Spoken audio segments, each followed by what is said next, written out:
Hello students, welcome to Surabhi learning academy. আশা করি তোমরা সবাই খুব ভালো আছো। আমি তোমাদের সুরভি ম্যাম, আর আমি আবারও চলে এসেছি তোমাদের জন্য একটা নতুন ক্লাস নিয়ে। আজ আমাদের আলোচনার বিষয় ক্লাস 8-এর সায়েন্সের চ্যাপ্টার লাইট অর্থাৎ আলো। আজ আমরা এই অধ্যায়ে পার্ট 1 অর্থাৎ আজ আমরা প্রতিবিম্ব, পেরিস্কোপ, ক্যালাইডোস্কোপ সম্পর্কে আলোচনা করব। তোমরা শেষ অবধি ক্লাসটি করবে এবং ভালো লাগলে লাইক এবং সাবস্ক্রাইব করবে। তাহলে চলো দেরি না করে আজকের ক্লাস আমরা শুরু করি। আমরা আয়নার সামনে দাঁড়িয়ে নিজেদেরকে দেখতে পাই, অথবা পুকুরে শান্ত পরিষ্কার জলে দাঁড়ালে নিজেদের দেখতে পাই, অথবা স্টিলের বা কাচের চকচকে বাসনে নিজের মুখ দেখতে পাই। এই যে নিজের ছবি আমরা দেখতে পাই তাকে কি বলা হয় না, তাকেই বলা হয় প্রতিবিম্ব। তাহলে প্রতিবিম্ব কি না, কোনো বস্তু থেকে আসা আলোকরশ্মি দর্পণ বা অন্য কোনো প্রতিফলক পৃষ্ঠ থেকে প্রতিফলিত হয়ে যে বস্তুর ছবি গঠিত হয় তাকে বলা হয় প্রতিবিম্ব। তাহলে প্রতিবিম্ব সৃষ্টির পেছনে মূল দুটি কারণ হলো প্রতিফলন এবং প্রতিসরণ, অর্থাৎ আলোর প্রতিফলন এবং আলোর প্রতিসরণ। তাহলে প্রতিফলন কি না, প্রতিফলনের ফলে দর্পণে বা শান্ত জলে পৃষ্ঠে প্রতিবিম্ব সৃষ্টি হয় এবং প্রতিসরণের ফলে লেন্সের মাধ্যমে প্রতিবিম্ব সৃষ্টি হয়। যেমন ধরো ক্যামেরা, মানুষের চোখ। তোমরা ক্লাস 7-এর আলোর অধ্যায়ে প্রতিফলন আর প্রতিসরণের ব্যাপারে পড়েছিলে। আমি আবার তোমাদের একটু করে মনে করিয়ে দিই শুধু না, আলোর প্রতিফলন কি না, যখন আলোকরশ্মি কোনো মসৃণ প্রতিফলক পৃষ্ঠে অর্থাৎ যেমন দর্পণ অর্থাৎ আয়না আপতিত হয়ে সেই একই মাধ্যমে ফিরে আসে, তখন সেই ঘটনাকে বলা হয় আলোর প্রতিফলন। মনে করো কোনো অন্ধকার ঘরে তোমরা আয়নার ওপর যদি টর্চ ফেলো, তখন দেখবে সেই টর্চের আলোটা প্রতিফলিত হয়ে তোমার পাশের অন্য একটা দেওয়ালে গিয়ে পড়ছে। তাহলে কি হচ্ছে না, কোনো আলোকরশ্মি যদি কোনো মসৃণ প্রতিফলক তলে পড়ছে, তখন সেটা আপতিত হয়ে ওই একই মাধ্যমে আবার ফিরে আসছে। তাহলে এই ঘটনাটাকে বলা হয় আলোর প্রতিফলন। আলোর প্রতিফলনের ফলে কি হয় না, দর্পণ বা শান্ত জলের পৃষ্ঠে প্রতিবিম্ব সৃষ্টি হয়। আর আলোর প্রতিসরণ কি না, যখন আলোকরশ্মি একটি স্বচ্ছ মাধ্যম থেকে অন্য একটি স্বচ্ছ মাধ্যমে প্রবেশ করে এবং গতির পরিবর্তনের কারণে তার গতিপথ বা দিক পরিবর্তন করে, তখন সেই ঘটনাকে বলা হয় আলোর প্রতিসরণ। দেখো পাশে যে ছবিটা তোমরা দেখতে পাচ্ছ, একটা গ্লাসে একটা পেন্সিলকে ডোবানো হয়েছে। দেখতে পাচ্ছ তো, একটা গ্লাসে একটা পেন্সিলকে যখন ডোবানো হয়েছে, সেই দেখে মনে হচ্ছে যেন পেন্সিলের সেই জলের নিচে পেন্সিলটা বেঁকে গেছে। মানে পেন্সিলটা যেরকম যাওয়ার কথা ছিল সেরকম না গিয়ে একটু দিকটা পরিবর্তন হয়ে গেছে, মানে পেন্সিলটা একটু বেঁকে পড়ে মনে হয়ে আছে। কিন্তু পেন্সিলটা কি সত্যিকারে বেঁকেছে না, বেঁকেনি। পেন্সিলটা সোজাই আছে, কিন্তু আমরা দেখতে পাচ্ছি যেন পেন্সিলটা একটু বেঁকেছে জলের নিচে। তাহলে এই যে ঘটনাটা, এটাই হচ্ছে একটা আলোর প্রতিসরণের ঘটনার উদাহরণ। তাহলে এবার জানবো যে প্রতিবিম্ব কয় প্রকার না। ধরো তুমি আয়নার পেছনে একটা সাদা পর্দা রাখো, তবে কি আয়নায় সৃষ্ট প্রতিবিম্বকে তুমি পর্দায় দেখতে পাবে?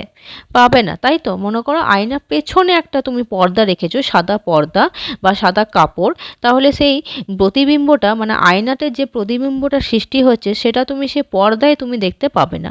কিন্তু সিনেমা হলে, সিনেমা চালু হলে কি হয় না, পর্দার ওপর যা দেখতে পাই সেটাও হলো একটা প্রতিবিম্ব। এক্ষেত্রে প্রতিবিম্বকে পর্দায় দেখা যাচ্ছে। তাহলে কিছু প্রতিবিম্বকে পর্দায় ফেলা যায়, আবার কিছু প্রতিবিম্বকে পর্দায় ফেলা যায় না।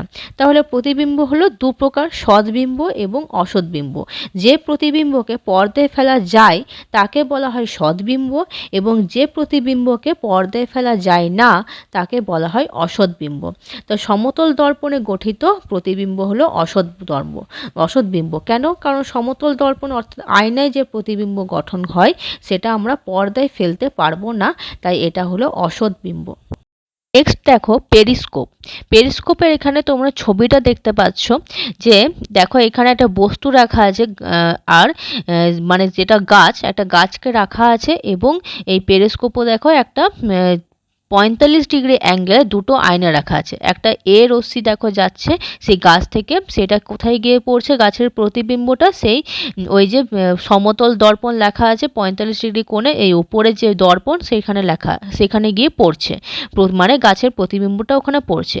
এবং সেই গাছের প্রতিবিম্বটা এবারে কোথায় পড়ছে, নিচের দর্পণে পড়ছে, যেটা দেখো, এবং সেটা সঙ্গে সঙ্গে গিয়ে পড়ে, মানে বি সি রশ্মিটা গিয়ে পড়ে ডি অর্থাৎ আমাদের চোখে গিয়ে পড়ছে। তাহলে দেখতেই পাচ্ছ এখানে অ্যারো দিয়ে বোঝানো হয়েছে। তাহলে এটা হলো পেরিস্কোপের গঠন। তাহলে পেরিস্কোপে কি না দুটো দর্পণ ব্যবহার করা হয়, সেটা কত ডিগ্রি কোণে রাখা হয় না 45 ডিগ্রি কোণে রাখা হয়। তাহলে পেরিস্কোপ কি না দুটি সমতল দর্পণের সাহায্যে বাধার আড়াল থেকে বস্তু দেখার যে আলোকযন্ত্র, তাকে বলা হয় পেরিস্কোপ। তাহলে বলো, এখানে যদি দর্পণগুলো না রাখা হতো, তাহলে এখানে যদি চোখটা থাকে, তাহলে ও কি সেই গাছটাকে দেখতে পাবে? দেখতে পাবে না। ওই দর্পণগুলো রাখা হয়েছে বলেই ও কি করছে না, ওই গাছের প্রতিবিম্বটা দেখতে পাচ্ছে। দেখো এখানে পাশের ছবিতে দেখো একটা মানুষ দেখো দেখছে না, সাবমেরিনে জলের উপরের বস্তু দেখার জন্য এই পেরিস্কোপ ব্যবহার করা হয়, উঁচু দেওয়াল বা বাধার ওপরে বস্তু দেখার জন্য ব্যবহার করা হয়, সামরিক পর্যবেক্ষণের কাজে ব্যবহার করে। সামরিক পর্যবেক্ষণ কীরকম, দেখো মাটির নিচে মনে করো মাটির ভেতরে গর্ত করে এই লোকটা পেরিস্কোপ দিয়ে দেখছে যে মাটির ওপরে, অর্থাৎ ওখানে কে আসছে না আসছে, মানে বাইরে সমস্ত কিছু ও দেখতে পাচ্ছে মাটির নিচ থেকেই। তাহলে এর গঠন কীরকম, না একটা লম্বা নল থাকে দেখতে পাচ্ছ, আর নলের দুই প্রান্তে 45 ডিগ্রি কোণে দুটি সমতল দর্পণ বসানো থাকে। দুটি দর্পণের প্রতিফলক তল পরস্পর সমান্তরাল হয়। কার্যপ্রণালী কি না, বস্তু থেকে আসা আলোকরশ্মি উপরের দর্পণে পড়ে, যেমন এবি, উপরের দর্পণে আলোক প্রতিফলিত করে নিচের দর্পণে অর্থাৎ বিসিতে পাঠায়। নিচের দর্পণে আলোক আবার প্রতিফলিত করে সিডিতে পাঠায়, সিডি অর্থাৎ পর্যবেক্ষকের চোখে পাঠায়। ফলে বাধার আড়াল থেকে দেখা যায় বস্তুকে। তাহলে এটা হলো পেরিস্কোপ। তাহলে পেরিস্কোপে তোমরা এখানে গঠন, কার্যপ্রণালী, পেরিস্কোপ কী এবং এর ব্যবহার ভালো করে তোমরা পড়বে এবং চিত্রটাও মনে রাখবে। নেক্সট দেখো ক্যালাইডোস্কোপ। না, যে আলোকযন্ত্রে সমতল আয়নার সাহায্যে বিভিন্ন বর্ণের কাচের টুকরোর প্রতিফলনের মাধ্যমে সুন্দর এবং বৈচিত্র্যময় নকশা দেখা যায়, তাকে ক্যালাইডোস্কোপ বলে। এর গঠন কীরকম, না একটি কাগজের বা ধাতব নল থাকে, দেখো একটা কাগজের বা ধাতব নল আছে, নলের এক প্রান্তে 3টি সমতল আয়না একটি সমবাহু ত্রিভুজ আকারে বসানো থাকে। তাহলে এই যে দেখতে পাচ্ছ নিচের ছবিটা দেখো, এখানে একটা নলের মতো জিনিস আছে, তার ভেতরে 3টি সমতল আয়না সমবাহু ত্রিভুজ করে বসানো আছে। আর আগের পেরিস্কোপে দেখলাম ওখানে 2টি আয়নার প্রয়োজন হচ্ছে, আর ক্যালাইডোস্কোপে 3টি আয়নার প্রয়োজন হচ্ছে, তোমরা সেটা মনে রাখবে। আয়নাগুলি প্রতিফলক পৃষ্ঠ নলের কেন্দ্রের দিকে এবং পরস্পরের সাথে 60 ডিগ্রি কোণে থাকে। আয়নাগুলি অন্য প্রান্তে কাচের ছোট ছোট রঙিন টুকরো রাখা হয়। তাহলে আয়নাগুলো যে অন্য প্রান্তে দেখতে পাচ্ছ ছবিতে, যে আয়নাগুলো যে রাখা আছে তার নিচে দেখো রঙিন কাচের টুকরো রাখা আছে। ঠিক আছে, দেখার জন্য নলের ওপরের প্রান্তে একটি কাচ বা স্বচ্ছ প্লাস্টিকের টুকরো দেওয়া থাকে। এবং দেখো দেখতে পাচ্ছ চোখটা আছে, সেই চোখ থেকে ও যদি দেখে তাহলে কীরকম দেখতে পাবে না, পাশের দেখো একটা ছবি দেওয়া আছে বেশ কালারিংফুল রঙ্গোলি টাইপ, সেই রকম ও দেখতে পাবে ছবিটাকে। তাহলে এখানে কি না রঙিন কাচের টুকরোগুলো বেশ সুন্দর বৈচিত্র্যময় নকশা হিসেবে ও দেখতে পাচ্ছে। তাহলে কাজ করার পদ্ধতি কীরকম, না রঙিন কাচের টুকরো থেকে আসা আলো 3টি আয়নায় বারবার প্রতিফলিত হয়ে অনেকগুলো প্রতিচ্ছবি তৈরি করে। এই প্রতিচ্ছবিগুলো মিলে সুন্দর একটা নকশা তৈরি করে। একটি কাচের টুকরো থেকে আলো 3টি আয়নায় প্রতিফলিত হয়। প্রতিফলনের ফলে 6টি প্রতিচ্ছবি তৈরি করে। অনেকগুলো কাচের টুকরো এইভাবে বহু প্রতিচ্ছবি তৈরি করে এবং সুন্দর নকশা তৈরি করে। তাহলে দেখো একটা কাচের টুকরো কী করছে, একটা কাচের টুকরো 3টে আয়নায় প্রতিফলিত হয়ে 6টি প্রতিচ্ছবি তৈরি করছে।